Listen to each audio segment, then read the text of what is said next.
My name is Joakim. Thank you for coming along to this. You'll see that some places it's called Pilates for PWS, some places it's called movement, because Patsy and I discussed this. Pilates seems a little bit too niche, and really movement is what I'm most interested in, right? So movement, any type of movement that's good for our kids. So we are going to give some very specific things that you guys are going to get from this, but I'm going to talk about it generally as well. So it's not super mobile. I'm dressed not to work out, but just to look like I'm a fitness instructor. So we're going to do a seated body test. Put everything down. You don't have to get undressed.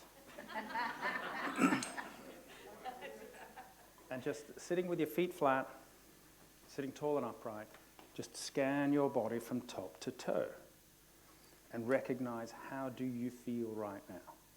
There's no right or wrong answer, but I just want you to be aware of how do you feel in your own body. What's the contact that you're making with your feet? What's the contact that you're making with your bum, your back? Where are your shoulders? Where's your head? And just remember that feeling. So about me, I was born in Sweden, which is why I'm called Joakim, not Joaquin, not Yoki, like my wife calls me, but I'm Australian. That's where the accent comes from. Right, so it's a bit of a mix. But I'm a Pilates teacher. I have a Pilates studio in Perth in Scotland. And my son Albie, 6-year-old kid, awesome little kid. I'll show you a slide about him in a minute as well. I was with the Australian Commandos, so I'm military in background. And as a Pilates teacher, I've traveled the world presenting Pilates for the military, which is super fun, making fit people better. But then we came across Prader-Willi syndrome through Albie, so now I help people move better with disabilities, and that is important. So previously it was fun, but now I can do some important work. So I present at conferences around the world on Pilates and now hopefully more and more movement for disabilities. So my mission is to make movement and Pilates accessible for all. So there is a form that I wanted you guys all to take. You've got my contact details. You guys contact me and we'll do a free session over Zoom. I'm happy to do free Pilates, free movement for anyone with disabilities, because I can't be part of the cost process, right? I can't be part of the financial trouble that we have as parents. If you guys have a grant to do some exercise, by all means, I don't mind getting paid, but I just can't be part of your extra costs. So if you want to do some movement, come talk to me. We'll do whatever we can for free, because I know, personally, Albie's first bike cost 1,300 quid. His sister's first bike cost 25 quid, right? So, we already have costs. I don't want to add to those costs, but I can change your kids' lives. I can change your lives with movement. So let's do this. Some of the things that I've done, I did a Pilates for PWS road trip. I traveled around the country, saw 7 or 8 families in that span of a week. I raised enough money to pay for my fuel on the way around. And so I saw individual families. I will do that again. So I'll come to your place in your environment and I will work with your kid as well. I did the same in California when I was presenting at a conference over there. And in California, I saw 7 or 8 families in a couple of days of driving just around California, right? So everything's bigger in the States. There are more kids with this condition in the States. Then I moved to Zoom over the pandemic. And so Zoom works really well for us. There's Albie, born in 2016. Everything's really cool about him. He likes collecting books. He likes dressing up. He likes dancing. He likes singing. He likes playing games. And he has a little bit of Prader-Willi syndrome as well, right? But people often see the PWS before anything else. So the big question is, why should people with PWS move? We've been talking about research, drugs to get people off the hunger pangs and to reduce obesity, all those sorts of things. And if you look at exercise, look at the results that you get from diet and exercise. Exercise is 20% of that, 20% of that equation, and diet's everything. So why should we even bother? What's the point of doing any exercise when you can fix this all with diet, surely? Well, it's the same for everyone. Exercise It reduces the risk of heart disease, reduces blood pressure, lowers bad cholesterol, makes us stronger, improves circulation, improves digestive processes, and makes us feel good. Right? So why would we not want that for our kids? Because the other thing that we get is studies have shown, and I haven't quoted all of the studies, but it's beneficial for improving symptoms of depression, anxiety and distress, seen that before, reduction in body weight, body mass index, waist circumference. 20 minutes of walking was found to be more important for children's attention at school than having breakfast. So the study, this is a secondary finding, the study was how important is breakfast for attention at school. They found the kids that didn't get breakfast but had to walk to school had a better attention span than those who got driven to school. A Stanford study, I found this when I was doing the research, it improves the creative capacity. How creative do we want our kids to be? Fine, that'd be nice, but it's not the end of the world, right? But we are more creative when we have gone for a walk. I'm sure you've all experienced it. Something's bothering you at work, go for a walk, you sort it out, you find the solution. And if we set up good habits when the kid's young, that can translate into an active teen, active adult life. That just makes sense. And then there's more, right? We can reduce scoliosis. Scaled exercise is a great way for inclusion. So Albie's sister is 7, she's about the same size as him, and she's much stronger. She can jump, she can throw a ball, she can cycle, she can do all sorts of things. But we put him on his first bike that's got a handle, we've scaled his exercise down, they both go cycling. So he can be included with her, he can be included with other kids, and socially he is not as capable as her, but there are scaling things that we can do with exercise that brings him into the rest of the class. Mental stimulation, we use it really well as a reward. If you do this, you will get to do whatever it is you want to do, because we found out what exercises he enjoys. So it's a nice way of bribing him to do other stuff for us. Help to create a routine. We know they love routine. And it gives a real sense of achievement. So Albie, and I keep talking about Albie, but I have dealt with many kids, 40, 50 PWS kids and other disabilities, and they come to us on a regular basis. The sense of achievement of being able to climb up to the top of I've got a ladder at work, at the top I've hung a bell. Do you want to ring the bell, fella? It's like the worst ring of a bell you've ever heard, but yay! So exciting to get up to ring the bell. And why should that be exciting? It's like a kid that gets a sticker, right? I don't care about a sticker. Kids super love stickers.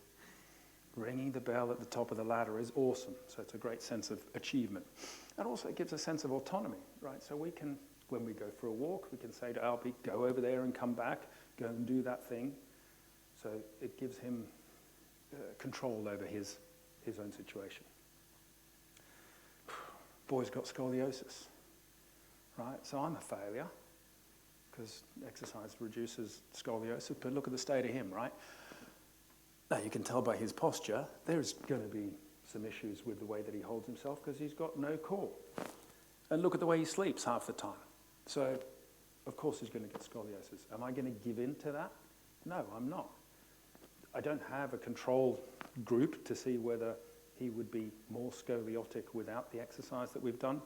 I can just hope that what I've done has had some kind of an impact. But, so even if it's just for my mental health, to know that I'm doing something about it, then there is a benefit to that. Here's some things that we have, right? There's a hierarchy of movements in terms of fitness, and you don't see this, but if you, the personal trainer won't talk about this because they want you to lift weights, but basically the hierarchy of movements is there are passive movements where I can take someone's limb and move them through an action. That's valuable because that sends feedback through the system and the brain understands that we're trying to move a limb here even if they don't do any part of it. So someone who's paralyzed, someone who's rigid, someone who is very weak, we can still take them through the action and it has benefit. And then we have active movement, so they start moving on their own. The brain has now clicked in and it's working those muscles. Albie is super uncoordinated, but he's still working. And the more he practices something, the better he becomes. Then you have negative movements against resistance. I am stronger holding a bucket of water and letting it down than I am lifting the bucket of water. So if we take someone who's super weak and we give them some resistance and we let them fail slowly against that resistance, that's teaching them the positive movement, which is the lifting of something. So if you want to do a chin-up as yourselves and you can't do a chin-up, you start by getting lifted up to the top of the bar and you slowly let yourself down. Slowly let yourself down. And over time, you'll be able to do a chin-up. Possibly with some help to start with, but then you'll get stronger and stronger. And I guarantee it's the same with these kids. So if we start moving them, then start watching them move themselves, give them a negative resistance or let them work negatively against a resistance, they will be able to be more positive in their movements. I promise you. Here's a good example of this. How do I play? So he's sitting in the... Everyone have one of those seats? I thought it was super hard, but like it's soft as anything. So anyway, the carriage that he's on, this is a piece of Pilates equipment, it's sprung. So I pull him in. With the first one, he wasn't helping out at all. But here he's starting to actively push himself. Yes, he locks into his joints. I tell people don't lock into joints, but I don't care with this. But that's him. Then he's getting stronger. Yay! Do we need the sound? Probably.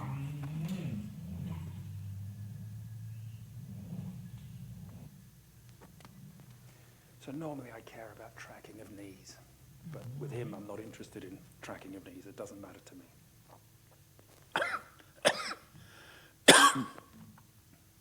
One-footed.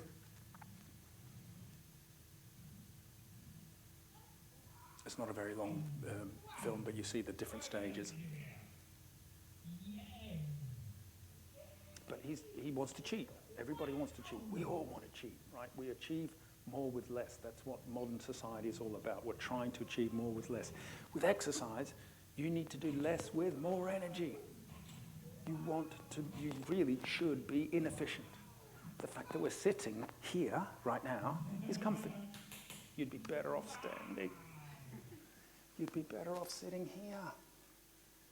Right? There are so many benefits to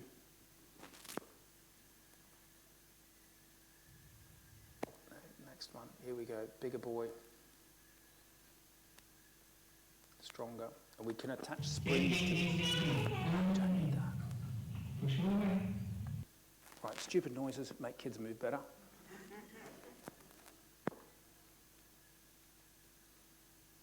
And on my YouTube channel, I've got the 6 or 7 videos, 6 or 7 minutes of these sorts of workouts. 6 or 7 minutes is all he can cope with. Now he's up to maybe 11, but at this stage it was 6 or 7 minutes. It takes 45 minutes to get out the house, 10 minutes to drive to work, 6 minutes of workout, an hour to get home again. That's just life. So, but you can see he's stronger and bigger.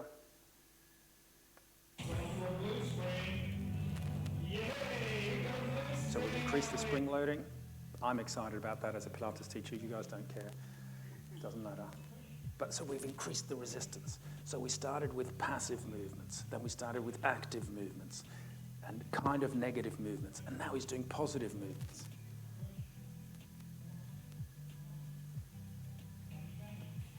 This chair is really good. None of my clients are allowed to bang my equipment, like they get into serious trouble. But Albie can smash them about as much as he wants. Come on, mate, other side. This pedal is split, so it means that we can really see which side is working harder than the other. Come on, fella. Okay, next one. And now we're at the stage where he crawls up and does this himself. You want to do this? Really? Can you find that on your back, please, Albie? Oh, it takes a bit of convincing, but previously I had to cajole him into doing it. Now he gets up onto this piece of kit because he knows what's happening and he's happy for it. So I say, I can say, do you want to do some Pilates as a bribe? So going and doing these things is interesting for him. Come on, mate. Down you get. Down you get. Take your time. So I can hook you up with a Pilates studio close to where you live. So get in contact with me, tell me where you're at, I'll find the nearest teacher, and I'll spend time on Zoom with them and teach them what I've been doing with Albie. They all want to help out. They might need to charge, so just accept that, but my time will never be. I'll never charge for it. So we can increase the spring loading, and basically that's squat training. Squat training is running training. Squat training is jumping training. So now he's jumping. The boy couldn't jump until 6 months ago, but now he can. One-legged because he's weaker in one side. He steps down with his right leg always, so it's always the left leg leading, and he's getting this quad. It's going to be like a curler.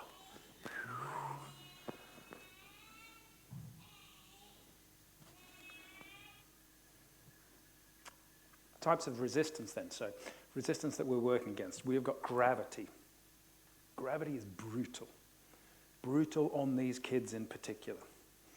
Right? So we need to think about how we can use gravity to our advantage and how we can work against gravity. Put them on something like the reformer there where you're working across those springs. Gravity is taken out of the equation. You've got water down the bottom because water creates resistance in both directions, but not so much with gravity. So it cancels gravity out. In fact, water's not both directions, it's all directions. It's three-dimensional, right? So you've got resistance of gravity, resistance of someone else, that's you wrestling with a kid, which is really good. We can do weights. Springs and weights are different. There's a stretchy band. And all kids love stretchy things. If you give this to a kid, they will just do that for a start, and then they'll do that to each other. Right? So they want to pull against something stretchy. We can use that to our advantage. This becomes a more fun game than lifting something. Because there's a natural tension. The very first slide of him sitting in that seat of the video when he was pushing against the bar, on the first few times there was no spring, so I was just pulling him against his own mechanical tension of tendons and ligaments. And there is a natural element of spring. The muscles wind up and then they drive away. So we were using that spring action within the joints, and when they get a sense that they can push into a spring, then it becomes even more fun for them. So that's why kids love those springy, bouncy things that are out of fashion. I wouldn't suggest we put our kids in a spring thing because they'll be like this all day, but give them a spring stretchy band. This costs like £2.50. Is very, very useful. You get different gradings of them. Then you've got water, and then you've got mechanical resistance, bicycles, treadmills, those sorts of things. So I think cycling is really, really good. Albie's push bike, with a handle behind it, is pretty easy for him to cheat. I love this concept, right? When I was talking to Patsy about setting this up, she said walking, which is one of the things I want to talk about a lot, walking is the only exercise that they can't cheat on, right? It's phenomenal. They can cheat in cycling, they can cheat on swimming, they can cheat doing the weights, but not walking. Anyway, instability is not really a resistance, but it's a phenomenal tool to use. So when a kid can do something stable, destabilize them. And Pilates is about that. We often do something lying down in a stable position. Once we can do it lying down in a stable position, we stand you up and you're suddenly unstable doing the same thing. So it's a next level of challenge. So instability is a really cool thing to work with. This was really cool. Lolita San Miguel is my mentor within the Pilates world. She trained with Joseph Pilates, the man who created the method. She's 84 years old on this one. So she's sitting with Albie. She came over our house from, lives in Florida, and she was doing a workshop here in the UK. And she sat with Albie for 45 minutes and would not speak to anyone. She was just looking at him, waving Cleopatra's jewels over the top of his face. I'm going to cry when I think about this, right? That is the first time he actively reached up to grab something. Because she was just communicating with him, looking at him, talking to him, being with him in the space. I had just ignored him, because he's like a plant at that stage, isn't he? Feed him, clean him, leave him in a corner, he's fine. Right, so Lolita managed to get active, positive resistance out of this kid against gravity. And she then slapped me about the head and made me do a little bit more Pilates, apply some Pilates methods to the kid. Not, Pilates got some big fancy moves, and we're a little way off that, but just the fact that he did that with her communication was just a huge thing, right? We all need a moment after that. So let's have a look at him struggling. Well, I've lost myself now. Struggling to lift his arm against gravity, and this is what he was like a year ago. For those of you who've got young kids, Here we go. and you're worried about how bad this is going to get. Look at your feet, please. Pretty unstable thing. I would struggle to walk on that without losing it somehow. Come on, mate. You can do it. Right?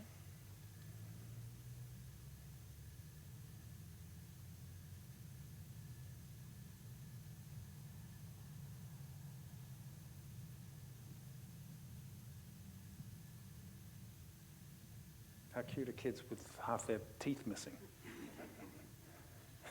And more to go. It's like excruciating. You just, come on, you can do it. Last one. Oh, you're almost there. Come on. Yay, finally. But sense of achievement, right? Okay. So, this is one of the things that we need to get comfortable with. Stuff is, no, not so much, the previous video. This stuff is going to take time, right? We have to accept that our lives are now different, and we can't push him up that wobbly walkway in the way that I can Mariella.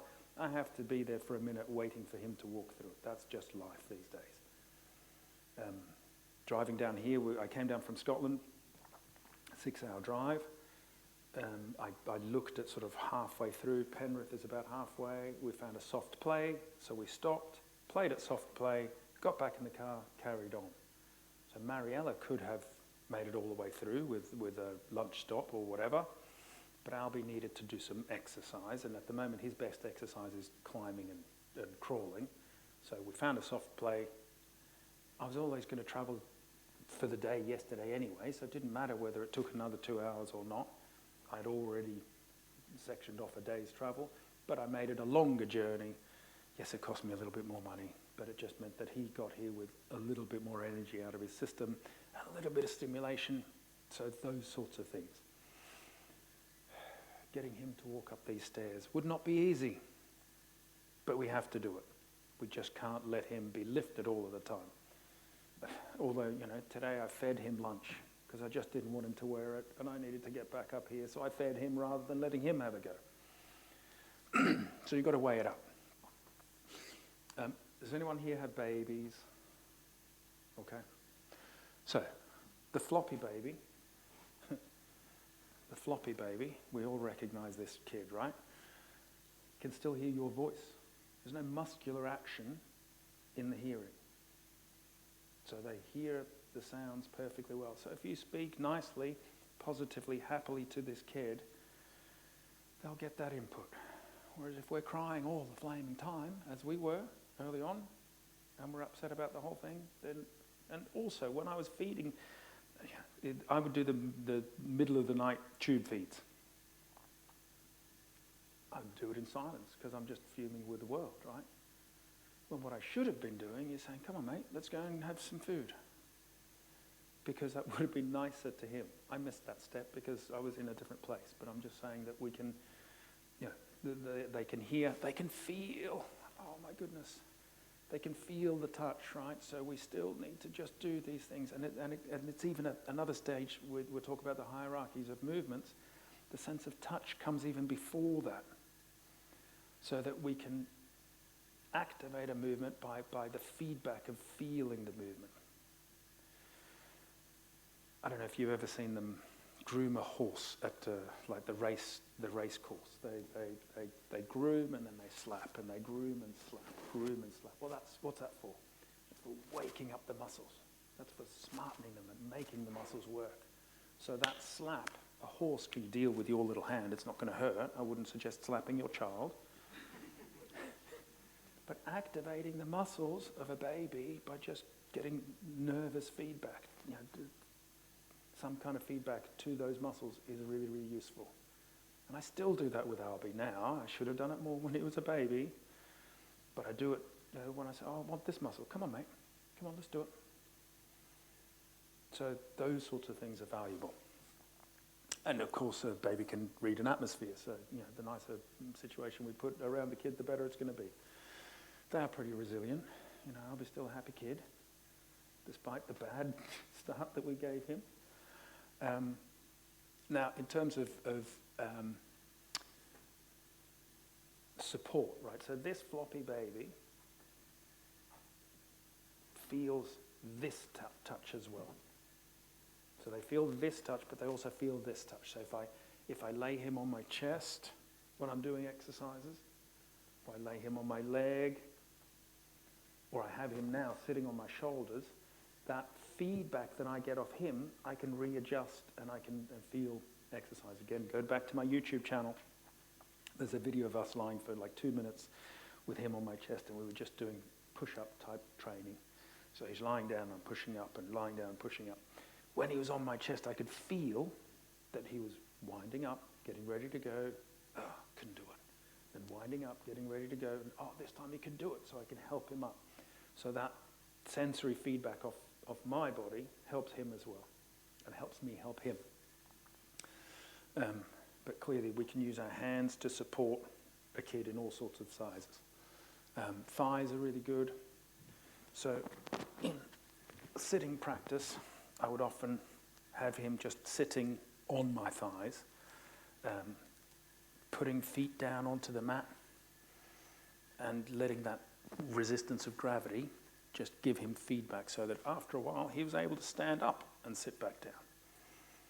So I didn't have to give quite so much thigh feedback. Horsey, on my hands and knees, crawling around the house with 2 kids on my back, because Mariella doesn't want to miss out on anything. You can feel her up here, she's all good, and he's down here slipping off. Okay, I've got to grab him.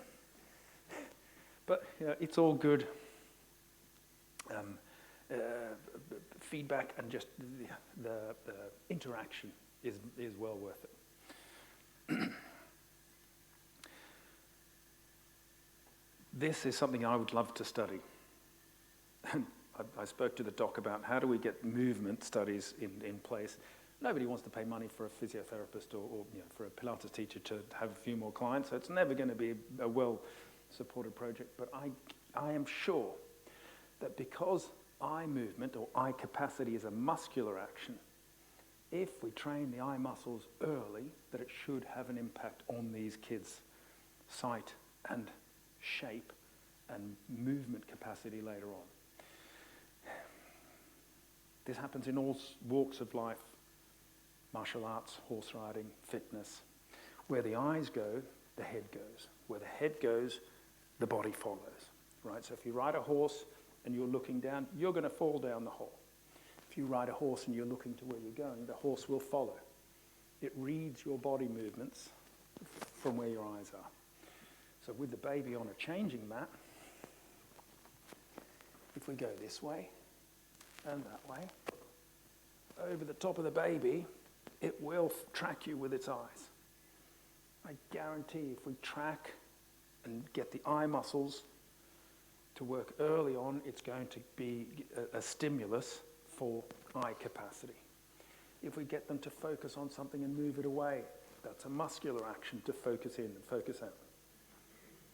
Whereas if we let the kid lie like a plant and we just clean it, feed it, water it, give it no input, it's not going to respond to that. I very early on was told about the tracking, so I worked on that early on.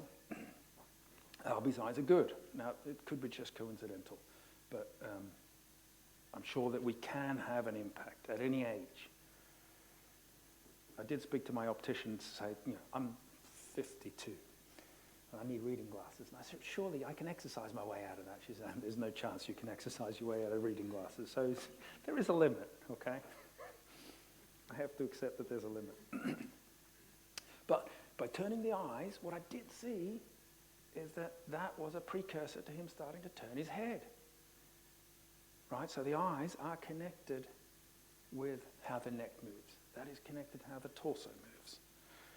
So by stimulating that desire to move, because kids just want to follow, all animals want to follow the dominant creature in the room. So give them something to follow. Hip lifts, when someone's lying down, sorry about the mic.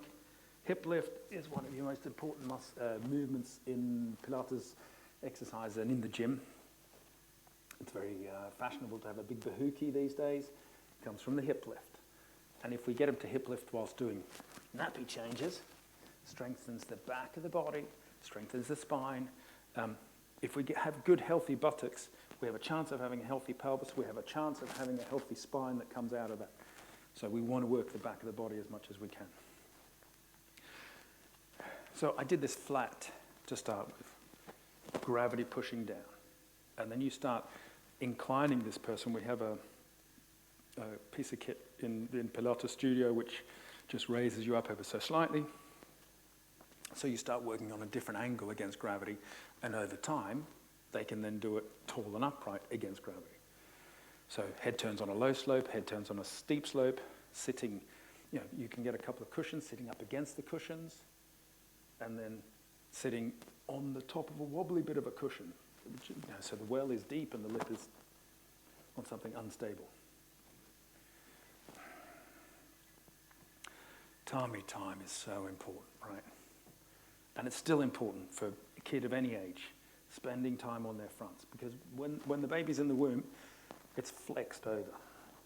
So we have flexion curves through the spine, and then they flatten out, and then they start lying on their front, lifting their head, and they create the other curves of the spine.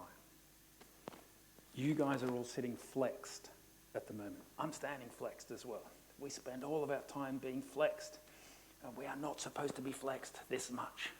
That's why we have back issues these days. Right, so we are supposed to be hyperflexed in a squat, or lying flat, or maybe lying in the fetal position. Then we're supposed to be running away from saber-toothed tigers in an extended position. And if we do those things back and forth, then we have a chance of having a good, healthy spine. Eaten by a saber-toothed tiger, but with a healthy spine. So building up to 4-point kneeling, the push-up. Everyone wants to do more push-ups, right? Everyone wants to do a one-handed push-up, surely. That's just the military coming out. This was one of the best purchases. It's a dog-carrying sling. You put this underneath the tummy of your old dog and you lift them into the back of the car. But you could also put your kid that can't do 4-point kneeling into this, and it just supports them enough that you can stay tall and upright and help them do their push-up work. So you just tuck it up underneath the armpit, and I wrapped it up like this, and I could crawl over the top of Albie so that we could, when his head was down, after a while he was able to lift it up, and then he could resist gravity and then push up against it. Crawling is vital. Crawling is vital for all people, especially our kids, but listen, if they don't crawl, they'll be fine. But in the military, there are people who can't march. They march like this, right? When marching is this. Right? People that do this, apparently they didn't crawl.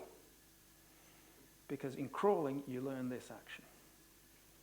So it's a really important thing to try and give them oppositional work, climbing, and it gives them a chance of being ambidextrous in the legs so that they don't just always lead with one side. So they climb up a ladder either way first. It's worth getting down onto their level and crawling around, because a baby sees this, right? And they see everyone walking around. Why on earth would they want to be doing more of this and crawling when you guys are walking? So they want to get walking as soon as they possibly can. If all you do is show them, yeah, come and do this, this is what life's about, then they have no incentive to crawl.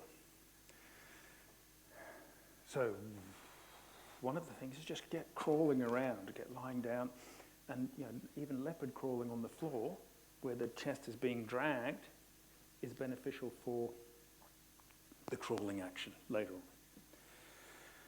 Incentivize movements, right? These kids are cute. These kids are super happy and they want that. I want it. Okay, there you go, get it. I want that. Okay, you get it. I want that. You get it. As soon as you say you can't have it, or you go and get it yourself, they're like, wah!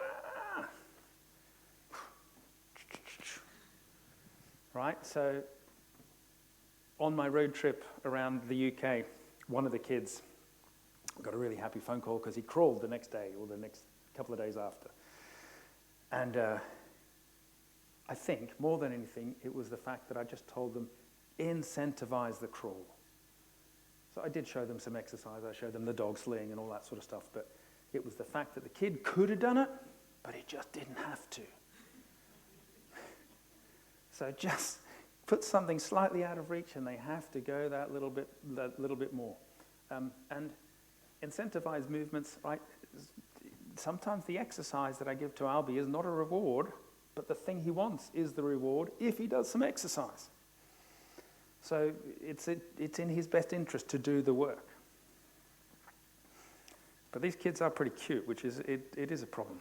Here's a good example of tummy time. The Shrek ears were just around, but that thing's like a lazy Susan thing that just spins, right?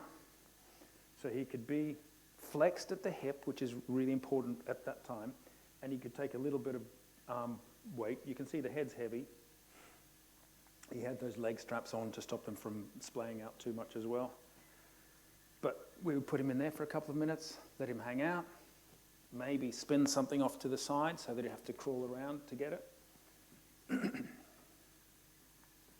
put up with the fact that he's uncomfortable. So here we go. My hands are holding him, and that was the first time he held himself up into a push-up position. Come on. So you can see that negative movement against gravity. Here we go. Holding onto the chest. This is a pretty dull video. It's like a minute and a half of me just holding him, and I can feel the contact. So it looks less impressive than what it is for me on the inside. Danger zone as well. That mouth over base. So journey to crawling. I don't have a picture of the wing bow. If you've ever seen one of those, write that down. Wing bow is a totally cool piece of kit. It's like a framework, and there's a sling inside it so the baby can hang and be hands down, for those of you that need it. Walking. Right. Because we can do all sorts of exercise. We can do squats, we can do wrestling, fun, climbing, cycling, throwing, kicking, jumping. All good fun. Nobody wants to walk. That is the most important thing that we could possibly do. If you want to come and do Pilates with me, but you don't have time, you have time to walk. All right? You want to go and do Pilates somewhere else, you want to go to the gym, it's going to cost you time, money, get out of the house. You can walk around your house. Right? So we had a behavioral issue with Albie. He was missing daddy. He's only human. So I had to go down and deal with him in there. Rather than giving him another book, rather than giving him another toy and overstimulating him with things, I just took him out and took him for a walk, and we walked around the grounds. We found some interesting stuff, but it was boring up until he got there, but he just calmed down because the walking action helped. I think it got to burn some energy, but it also got him into a pattern that is more familiar to him. And think about it, humans were meant to walk. We are bipedal animals. We came from being on our hands and knees, we were swinging around in trees, and now we are walking. And people say walking, the fact that we wanted two legs is the reason we have back pain and all these sorts of things. Yeah, sure. But we are now bipedal animals. The main reason we have back pain is because we sit. But we are supposed to walk, and we don't walk. Right? We all drove here to get here today or yesterday. Am I right? Anyone didn't drive here?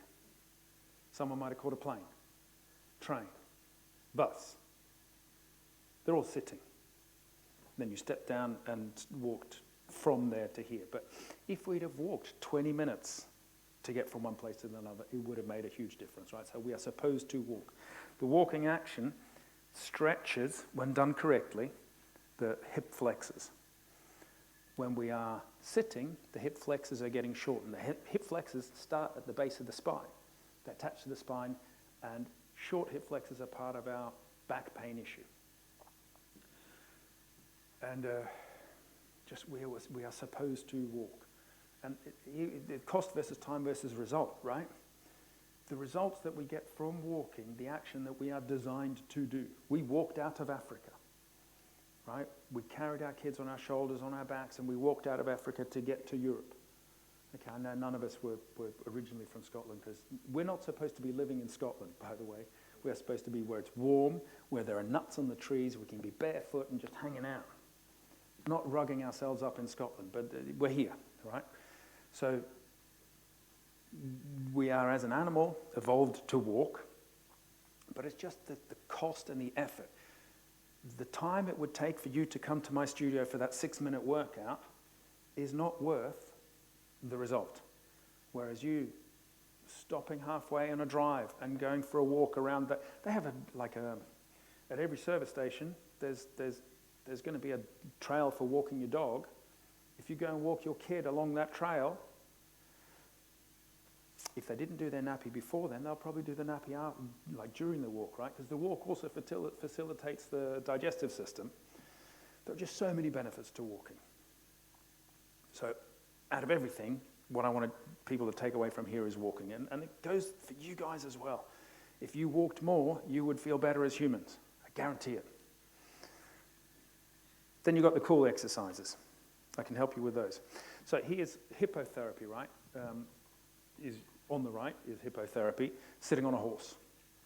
Some of you will have heard about the benefits of hippotherapy.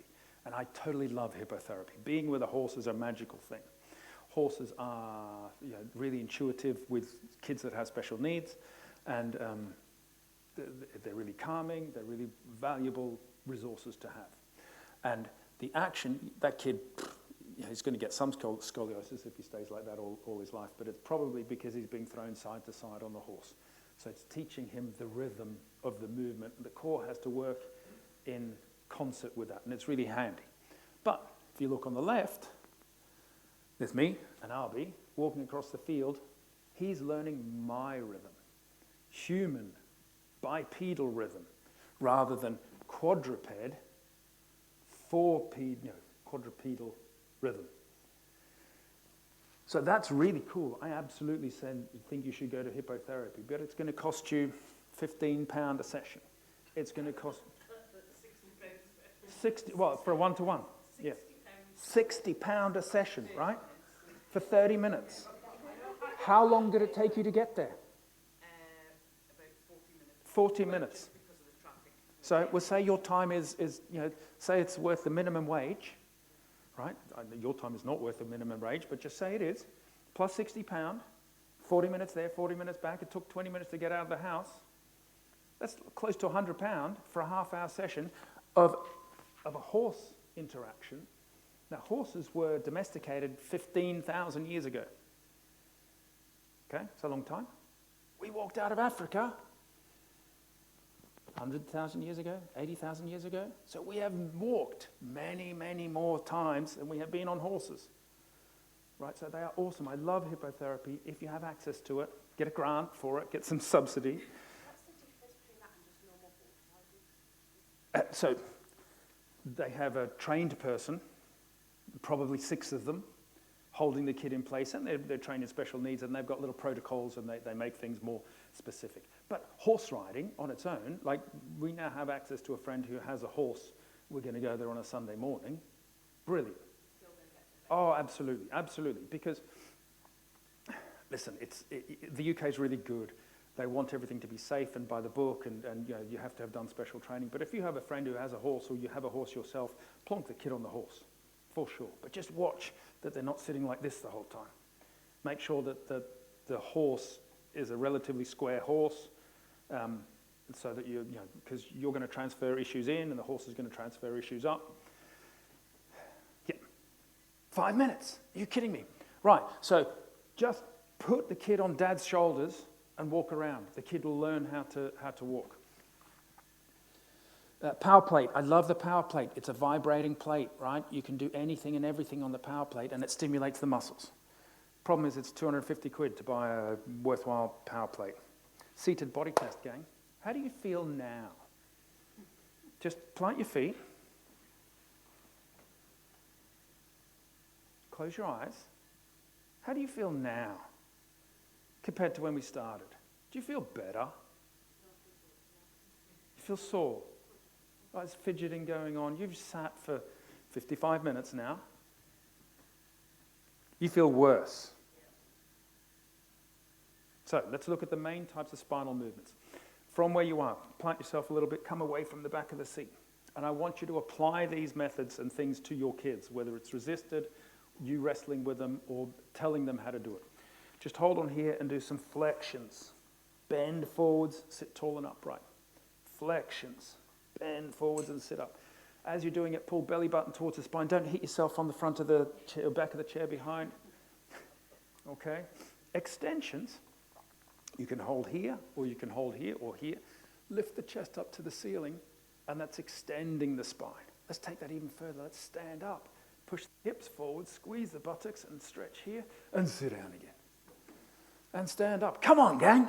There's no point. No point just sitting and watching, and back down again. Stand up, squeeze, extend.